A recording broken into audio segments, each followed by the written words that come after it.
Welcome to Honest Talk about heartbreak, dating, and relationships. The podcast helping you navigate your path to happy ever after with your host, Rob McPhillips from RelationshipGPSproject.com. I've just been looking on your blog, Yes. and I'm being very tempted with all the food. I'm on the day 4 of a 5-day fast and looking at pizza pie and all those kind of delicious recipes you seem to have. That's so funny. I'm on day 4 of a 4-day fast. Oh, wow. When are you eating? I'm the same as you. Tonight. I break my fast tonight at dinner. I started Sunday night. Oh, okay. Yeah. I know. So I'm in the same boat as you. Totally like, oh my gosh, everything looks and smells amazing. Yeah. It's funny. Good.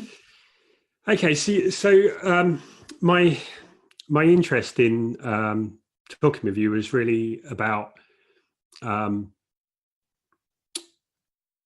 I said, I'm talking to a lot of people and working a lot on people getting over breakups, which is for a lot of people talk about it being as like a physical pain.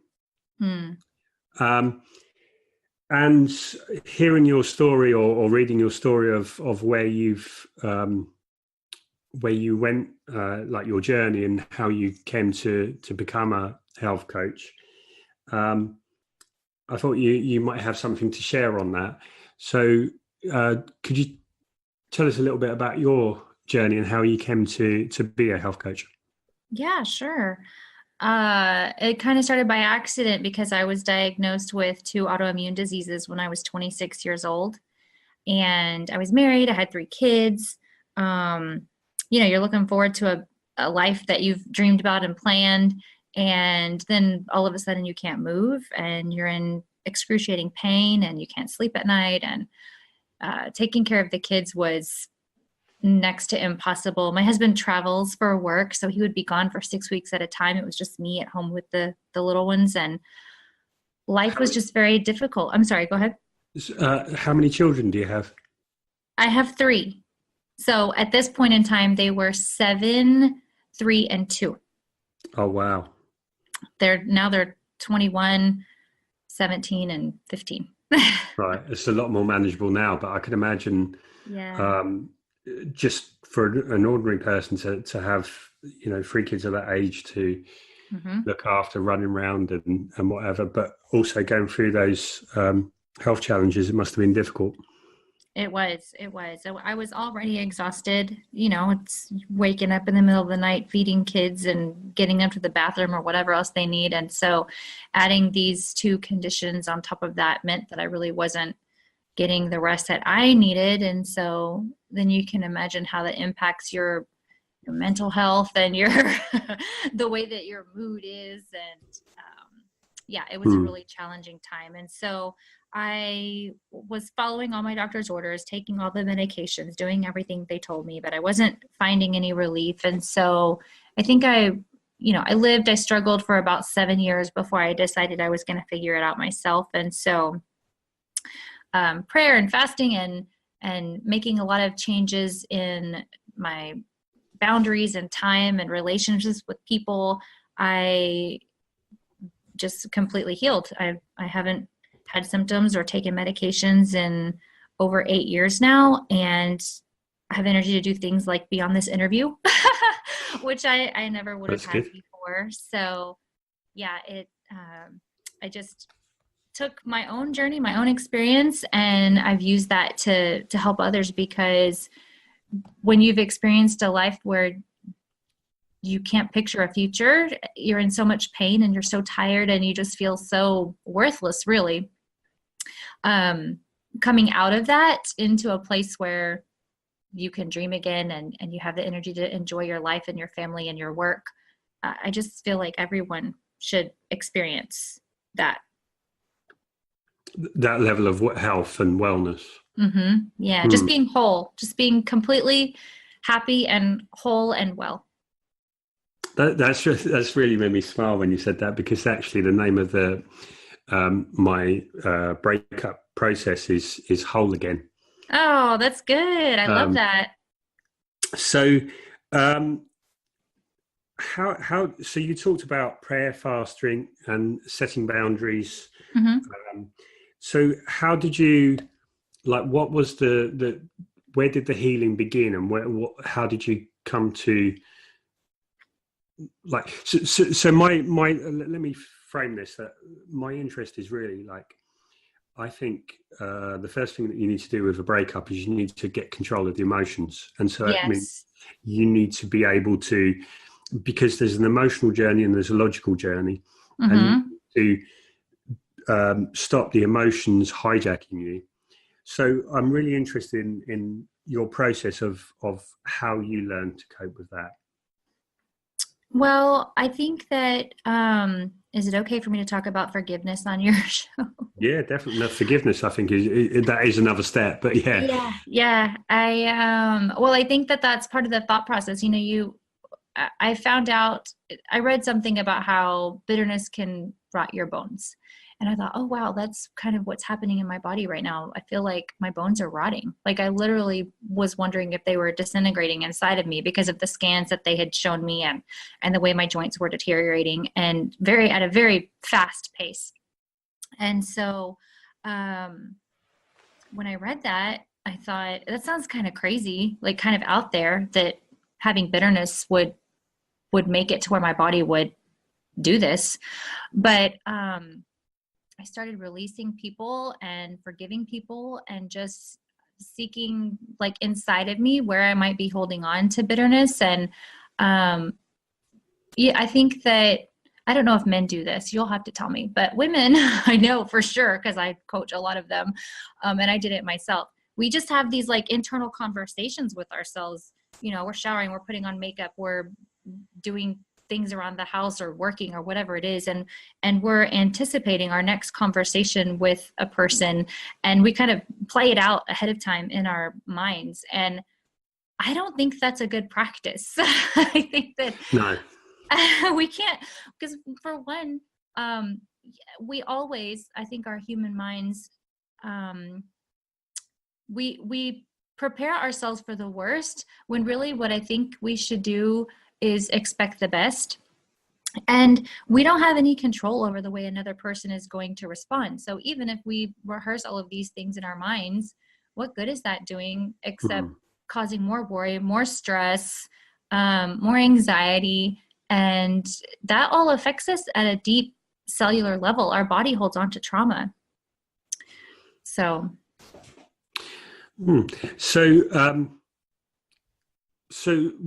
what did you find, that there was a lot of bitterness and a lot of people to forgive? There was. I was very surprised. Yeah, there was. Like I said, our bodies hold on to trauma. So I would even, like, I just started randomly having memories of things that had happened in my childhood with people in my family that I loved, that I never really had kind of walked myself through a process of forgiving them for ways that they hurt me that they probably didn't even know about. It wasn't their fault. And that's really when I feel, I know that that's when the healing, I made nutritional changes and exercise changes and all of those things, but that process of forgiving people one at a time, one memory at a time, as that stuff came up, was really powerful. So you mentioned process. Was this, was it a process that you learned from somewhere? Was it a religious process, or was it something that you worked out yourself?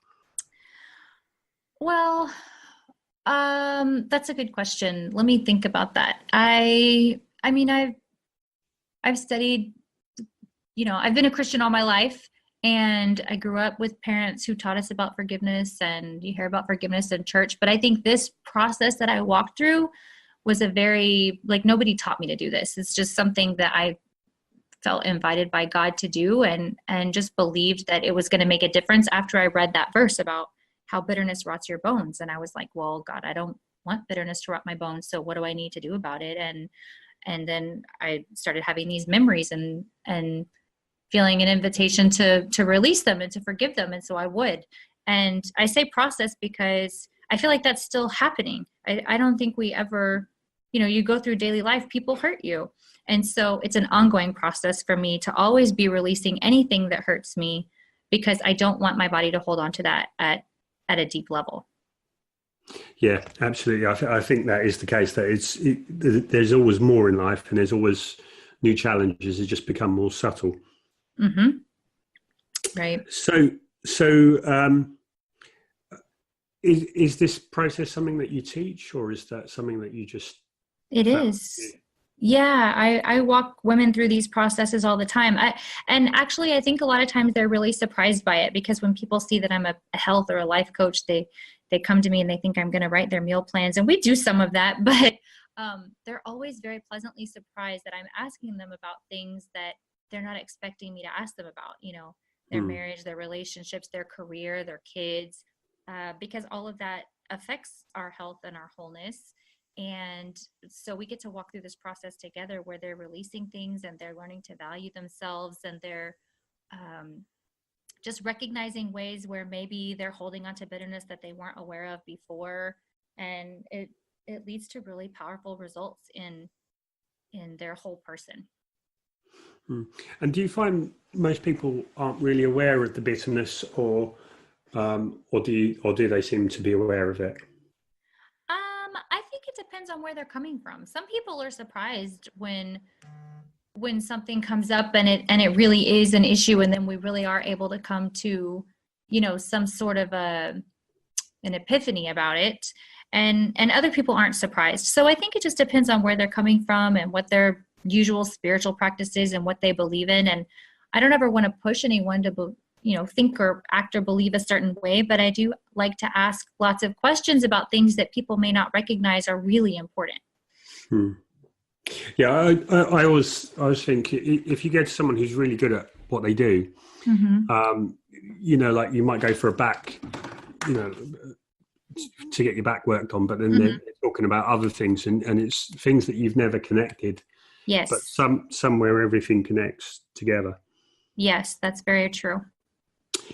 So, so you began the process of forgiveness, and what other, what was next? Was that? I'm assuming that was the first thing. Mm-hmm. Are you talking about in like my physical healing journey? in both physical and emotional. So the prayer obviously was the first. Yes. And then you began the process of forgiveness. So I think next for me was the learning to set boundaries, because if we keep allowing people to hurt us, then we have to keep going into this process of forgiveness, and it can be very cyclical and unhealthy. And so what I learned from the process of forgiveness was that I can forgive someone and completely release them without reconciling the relationship. And that didn't mean that I was just letting people go left and right, but it meant that I started to value myself in such a way that when someone was repeatedly hurting me, I gave myself permission to release them, to forgive them and release them, and just be okay with the fact that relationship wasn't serving me. And so would that be with a conversation with them, or you just kind of move on? Some people, it was a conversation, because not everyone will just drift out of your life and be okay with that. Other people, it never really had to be a conversation. It was just, I wasn't reaching out anymore. They weren't reaching out anymore. And I think that it just dissolved. Okay. So boundaries is an issue that's obviously in relationships. A lot of people find that they lose themselves because they kind of overreach the boundaries, and they're trying to please other people, and they're taking on other things. So now I'm imagining when you've got 3 children of that age, and your husband's traveling and not about, there's kind of like no boundaries there, is there? Not really. So I suppose managing the other relationships is something that you had to do with those health challenges to be able to be there for your children. Mm-hmm. Yes, Did that absolutely. did that make it easier? The fact of like, if you hadn't had your children, it might have seemed like selfish to have changed the boundaries and the relationships. Oh, that's an interesting perspective. I don't know. I never really thought of it like that because I never really thought of the children when I was putting the boundaries in place. Which I guess sounds kind of selfish. I was just thinking about me and getting better and feeling well and what did I need. And I guess secondary to that, yeah, it was important to me because I wanted to be a good wife and a good mom. But first and foremost, I wanted to live and I wanted to live well. Mm. So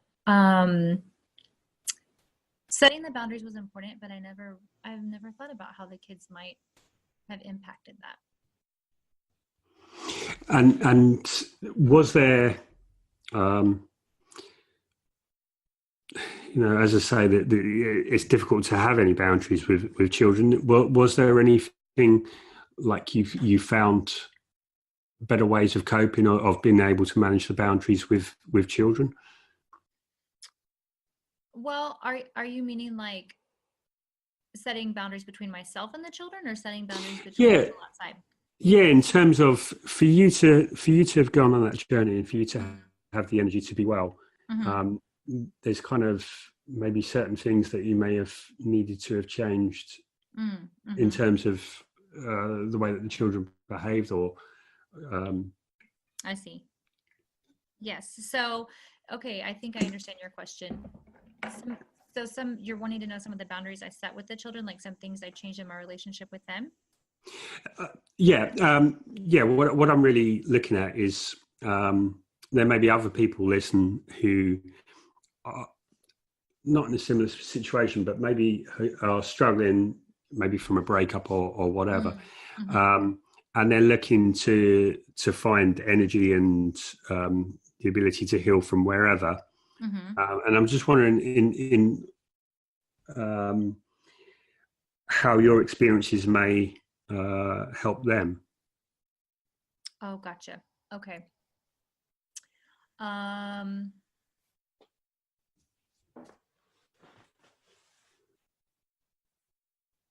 think that when someone is struggling in any area,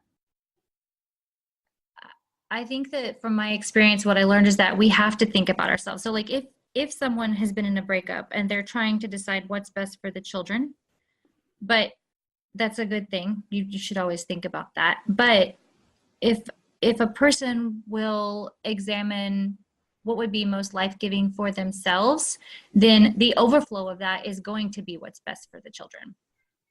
Yeah. So for example, for me as a mother, and a wife, if I'm making sure that I'm saying no to things that cause me stress and anxiety, and I'm not allowing people into my life who are going to continue to hurt me, and I'm, not committing myself to things that aren't beneficial for me. I feel like all of this sounds so selfish, but it's really important. Then what happens as a result of making those changes is my kids see a mom who has more energy, is able to get more rest, is more free from the people pleasing that you mentioned earlier, because none of those things would serve myself or my children. So whether or not someone else is upset with me because I've set a boundary or decided to make changes in my life didn't really matter, because I was looking out for myself and my kids. That's interesting that you've touched upon, and you mentioned it may sound selfish, but actually my next question was going to be, in order to put those boundaries in place, you have to change the way that you see yourself in terms of self-esteem and in terms of valuing yourself. Right. So I'm thinking somewhere there had to be a change in a sense of the way that you saw yourself, in a sense of self-esteem, in order for you to put those boundaries in place. I think I heard someone say, and this is pretty common, but If you're on an airplane and something's happening and the oxygen mask drop down, they always tell you, put your own oxygen mask on first, and then you can help your children or the elderly or anyone around you who might be struggling. Because if you pass out from lack of oxygen, you can't help anyone else. And that really, I don't remember where I heard that or read it or whatever, but that really stuck with me, because I thought, yeah, this isn't selfish. I do need to take care of myself. I do need to get my oxygen and my rest and stop, hanging out with people who are just making me anxious all the time. And that's best for me. And that's not selfish. Yeah. I mean, it's absolutely, we have to be ourselves, to live well, so that we can help other people. You have to look after yourself. Right. Yeah. So moving on, after boundaries, what other, so I'm guessing that the fact that now you want to help other people through their journeys, that you've kind of, do you have a set of practices like fasting, boundaries, nutrition, exercise, those kind of? Yes. Yes. My life looks very different today than it did just a little over a decade ago. I mean, simple things like morning and evening routines, which sounds, I think, silly sometimes, but I used to not even allow myself. Of course, like you said, my children were young. And so how much of a morning routine can you have if you're the only adult in the house and they all wake up hungry? But so it's easier now that they're older to give myself a little more time in the morning to exercise and, pray or meditate or, cook a really nice, healthy meal.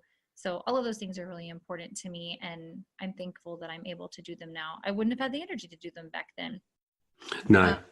So I did bits and pieces of it. I had in my mind kind of what I wanted to do, and exercise was sometimes a part of it, and prayer was sometimes a part of it. And it just depended on when they got up and moving around, because I'm not much of a morning person, and I'm not ashamed to say that. I function better at night. So, morning and evening routines are a big deal for me to get myself up and going, and then to get myself settled in the evening so that my body's ready to really rest and repair itself. Okay, so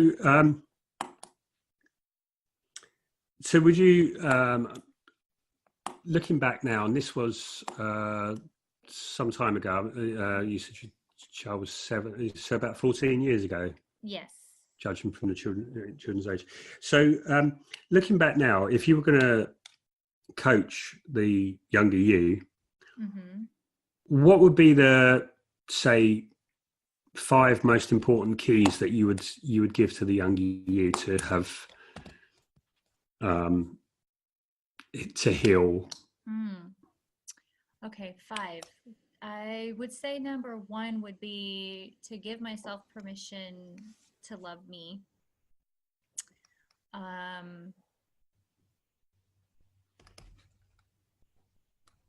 To recognize that I'm not responsible for other people's reactions to my choices. Okay. To allow myself more time for rest. That was a really big key for me. To stop working so hard and allow myself more time for rest. Like that's been really key on my journey. I didn't mention this yet, but this was a big piece too, was gratitude. I would spend time every single day focusing on everything in my life that I was grateful for, because that really helped shift my mindset. So I would coach myself to remember to focus on gratitude. And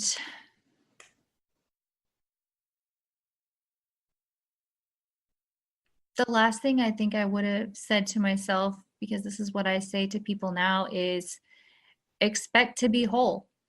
Like, don't expect anything less. If you set out on a journey, then you expect to get where you're going. So not to fear the future, just to be hopeful that it's coming sooner than you think. That's interesting, because yeah, that's my whole kind of, because I talk to people about relationships, and the first solution I've created is something for breakups. And the reason I did that was because so many people go into relationships and their relationships are tainted by their past and by their baggage, and more particularly about the fear of being hurt, because you can't really open yourself up to love and feel love when you're afraid of being hurt by it. Yes. So yeah, that's very true. So I'm looking at the list that you've just talked about, and really a lot of it is about changes in our conditioning. I think we're conditioned to a certain way, and we're told how we should behave. We're told how we should think, how we should feel. So, for example, like the permission to love me, to recognize that you're not responsible.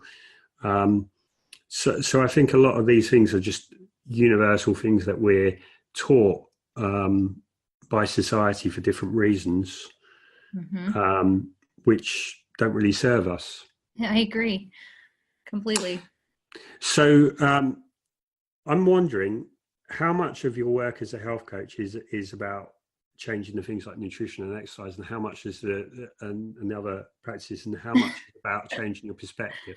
Yeah, probably about 20% of the work I do is nutrition and exercise, and the rest is mindset and perspective and gratitude and relationships and boundaries and all of those things. And so what would you say are the things that cause people most health problems or emotional problems? Well,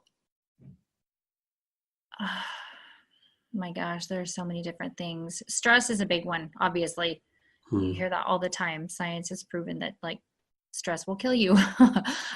People not getting enough sleep is a big one. And I think that if you're going through any kind of relationship difficulty, you're stressed and you're not sleeping because you're staying awake at night trying to figure out how to solve it all. Yeah, exactly. So those are two big ones. And then, did you know, like, I know this, but I'm just now really delving into some research about the brain, but our thoughts have the power to change our gene expression. And so I really believe that people are staying sick or unhealthy due to relationships or whatever because of the way that they think. And so I believe that mindset is really a powerful tool, and learning to get our thoughts in line with truth about who we are and what we're capable of and what we're free to enjoy in this life. So learning those things, I think, is really, really powerful to walking a journey to wholeness. Yeah, definitely. I'm in that, and I think even within the relationship, a lot of the times the difficulties are because both sides are telling each other a different story. You know, that it's like, oh, she didn't do this because she didn't care, or he didn't do this because he just couldn't. Yeah, and yeah, for me, my whole thing is just get to the truth. Yes, I think communication is broken down because we're making up what we think the other person is thinking instead of asking them. Like, let's just ask, like, what are you thinking, or why did you say that, or you know, I feel like this is what you're conveying, and then the other person isn't conveying that at all. So communication is really powerful. Definitely. So that's kind of given me an opening to ask about, if you don't mind me talking about you've been married for 25 years. Yeah, well, we've been together for 25 years, married for 20. Okay. But yes, together a long time. Yes. So in today's society, that is one of the rarities. It's probably, I don't know the statistics exactly, but it's about 40% of first marriages end in divorce. So getting on for 25 years, you must have some tips and some. You want me to share some? Yeah, please. Yeah. Okay. Well, the communication thing, like you said, is leading into it, is a big one. I think early in our marriage, we were terrible at it. I mean, really bad communicators. And I'll never forget, we had this one argument and I was like, I cannot live with you the rest of my life. This is not going to work. And so we were like, okay, we're going to go to couples counseling. And we went to the therapist one time, and it was such a bizarre experience with the look into each other's eyes and you say this and you say this. And we just couldn't get over it. We're like, this is not us. We don't talk like this to each other. We don't do that, so but it was so funny because we left there in unity about how we were never going to do that again. And so we said, we have to figure out how to communicate because we don't want to do this again. And so that was a turning point for us because we knew that we had to figure it out. And we knew that we didn't want to go sit in someone's office telling us to stare in each other's eyes, saying weird things that we didn't want to say to each other. So from there, we just agreed, we're going to say what we're thinking, and we're not going to do any more of this, like what we were talking about earlier, making things up in our heads. We're going to ask each other questions. What are you thinking? What are you saying? Is this what you're feeling? And you're a man, so you tell me how hard that would be from a man's perspective. From my perspective, I thought that was great. That's what I had been wanting to do. I think it was harder on my husband, but it mattered to him. He was like, okay, I didn't grow up in a family where you talk about your feelings, but I want this to work, so we're going to do it. And I think another thing is, and this is part of communication too, but letting the other person know what you need, whatever it is, if it's, I need you to support me in my career. I need you to help out with the kids. I need you to, whatever it is, I think women are guilty of this a lot.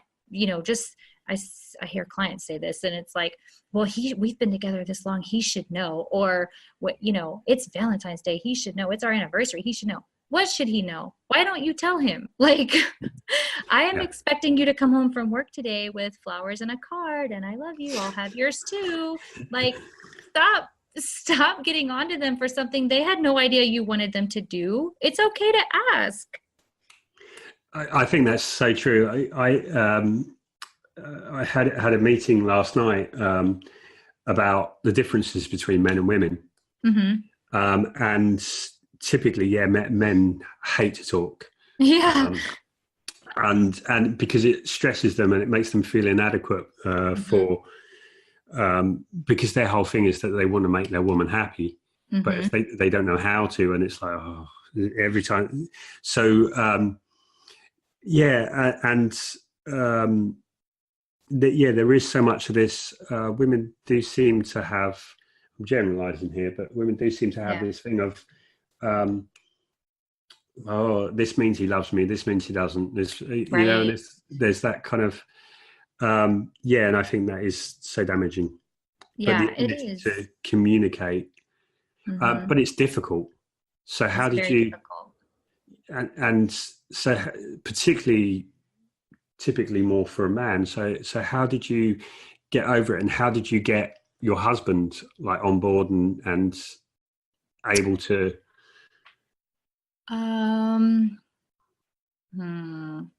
How did I get him on board? I prayed a lot that he'd get on board.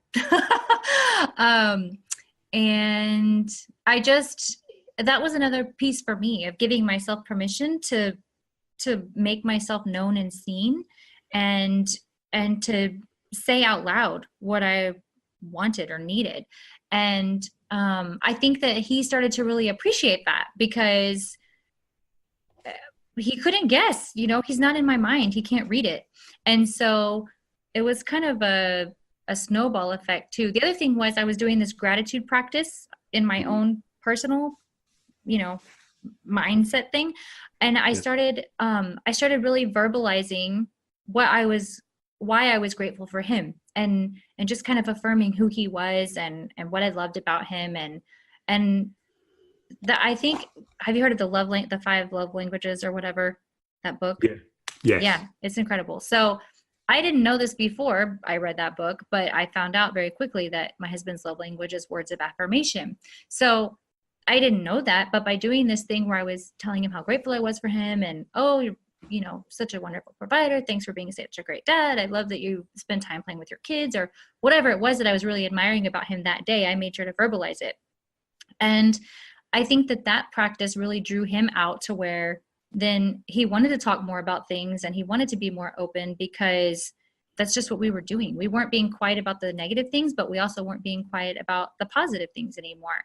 And it just opened this new, I guess dimension isn't the right word, but it kind of is, like this new dimension of our relationship, and helped it flourish. Yeah. I mean, I think that's really powerful. I can imagine, so it kind of leads me to another point. What I find a lot is, men at about 20, maybe like 25, that kind of inner 20s, of a relationship. Mm-hmm. So when they've been together maybe 25 years or 20, 27, something like that, what will happen a lot is, like after that many years, nobody's going to think you're wonderful all the time. And where men are kind of looking for that affirmation and like I'm that respect and that kind of admiration. And instead what they're getting is like, well, have you taken the rubbish out yet? Have you Yes. And it's and so like you're not getting it from your kids, you're not getting it from your wife. And so for a lot of men, it's like if there's anyone else who gives them that kind of attention, that makes sense. Then suddenly they feel like, yeah, like I've still got it. I'm still, I'm still a man. So I think that is such a powerful thing that you could do, and I can see how that then opens him up. Whereas like the nagging is just going to close him down, but the right. I think that is so key for women to know. Yeah, you just reminded me of something else that we did. We have 2 kids with autoimmune conditions, and so this was another part of my boundaries work. As a mom, you have kids who are sick and chronically ill, and you're dealing with that, and it's very overwhelming, and you hate seeing your kids in pain and struggling. And so there were many years where my husband and I didn't get a lot of time by ourselves. And, our friends were going on cruises and these big anniversary trips and things. And I wouldn't leave the kids because I was terrified.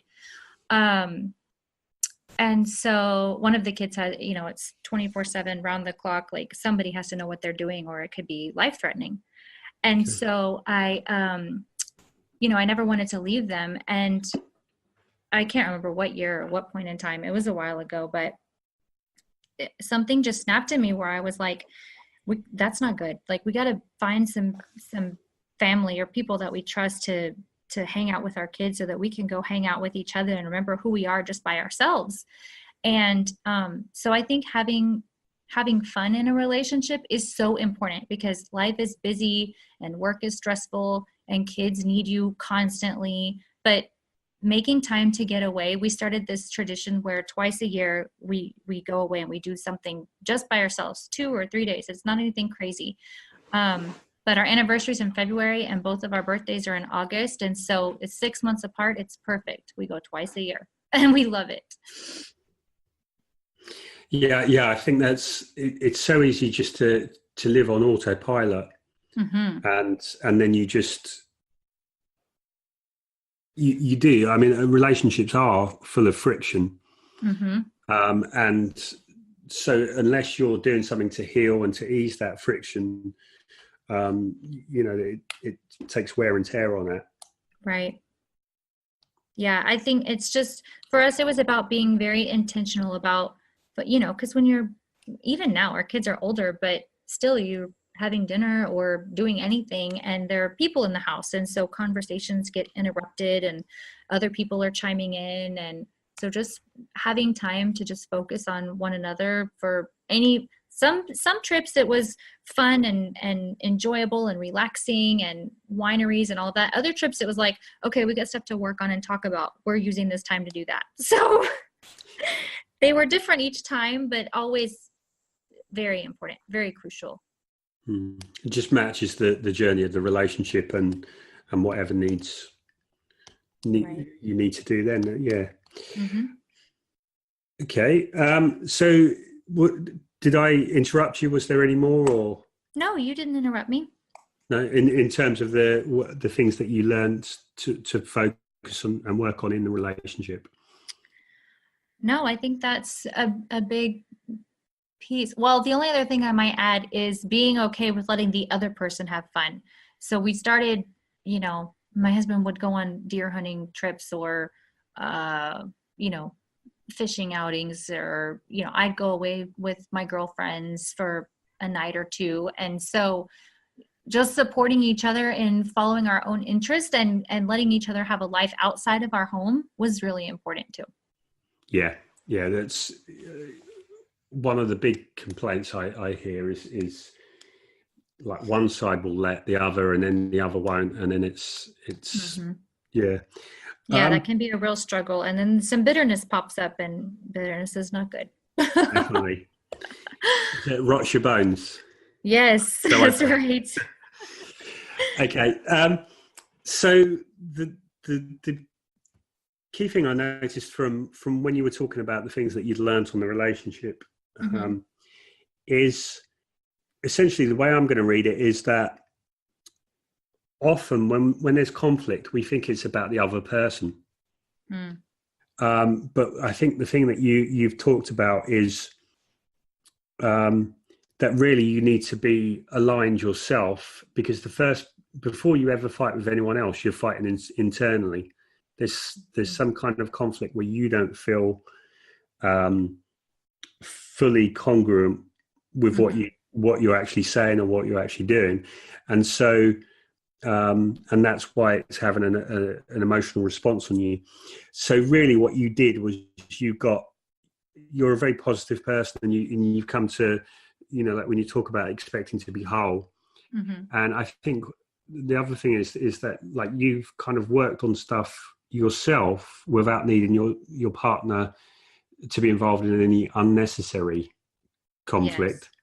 And then you've gone with a kind of positive and expecting the relationship, expecting the interaction to go well, and expecting the relationship to go well, and expecting that it's going to work out well, which is I think really important. And I'm guessing that's something that seems to be, when I'm looking at your, like the theme of your message and what your journey, it seems to be about that positivity.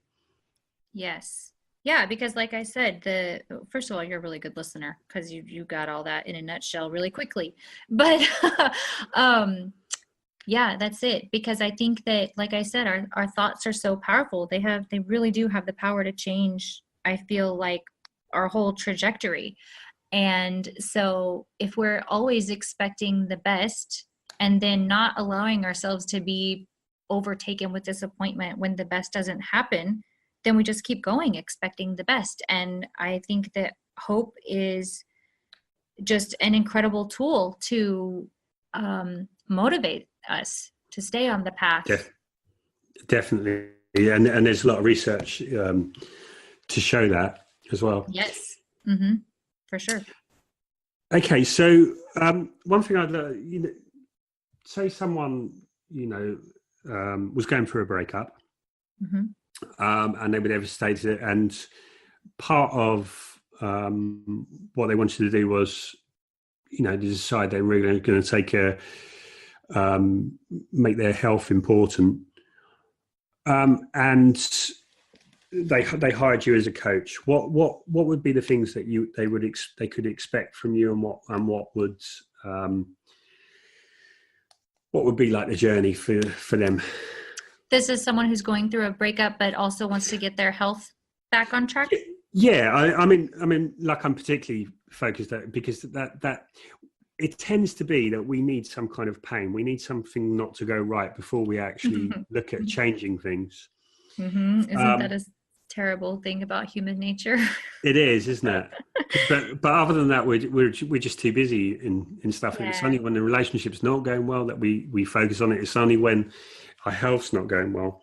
Right. So I'm imagining, and it might be someone who's in a relationship and they might be unhappy, and it can be having health effects. Mm-hmm. Yeah, I mean, whether it's a breakup or not, but they've realized they've hit rock bottom, and they're wanting to change things, and they're in a situation where they can hire someone like you. Mm-hmm. What would be, so what would you do for them, and how would the journey look? So the process is different for every person, and it's always very personalized and focused on that individual's goals. There are some people that come to me and they're like, I just need you to help me develop a strategy. Like I can do it myself. I just need to know what to do. And so I have these little sessions called power hour sessions where we just kind of map out a plan, and then they come back for another hour if they need to, or they go on and they execute the plan on their own. I also do things with people where we meet for 3 months, we meet for 6 months, and we have meetings every other week. And every other week we're talking about their nutrition, their movement, their sleep, their, boundaries that they're needing or wanting to put into place, and just examining thoughts that they're having, emotions that they're having, and are their actions in their daily life lining up with the end that they want to see?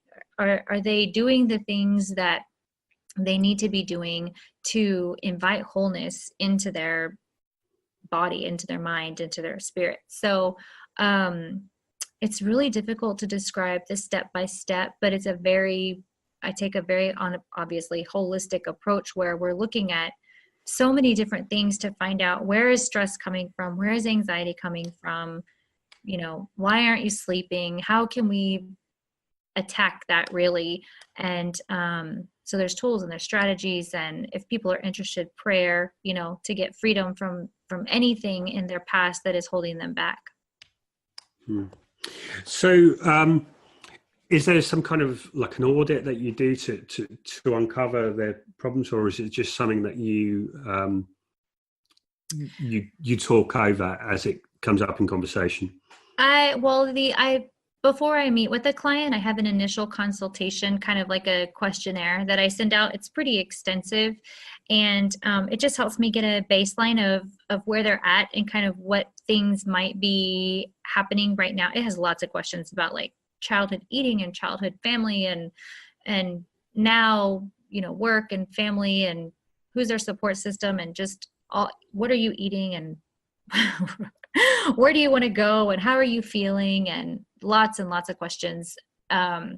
People tell me it takes them quite a while to finish the questionnaire, but I use it as a powerful tool to know how to get them into a session and get them going right away to where they're immediately feeling inspired to make changes that are going to make a difference. So the question then comes up, because most of us generally, I know nutrition, I studied nutrition, so I saw how complex it was.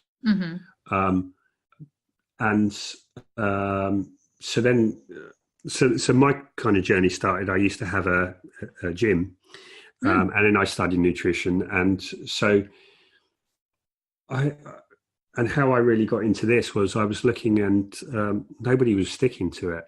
And so I went on a quest to find, what does it take to help someone stick to it? Is that the biggest problem that you find? Well, it can be a big problem, but that's why I like to pull all the different pieces in, because I've found since I kind of focus on some wounds and trauma and things that maybe buried deep that people aren't recognizing as hindrances to their progress. Like for example, I had one client who in the course of a session, we discovered that she realized the reason she hated cooking is because she decided as a 4th grade child that she was never going to cook when she was an adult, because she was expected to do it every day after school while her parents were still at work.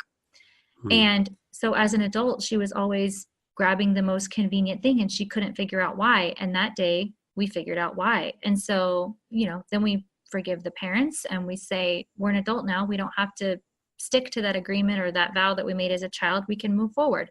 And she did amazing. She did, after that, it was like breakthrough.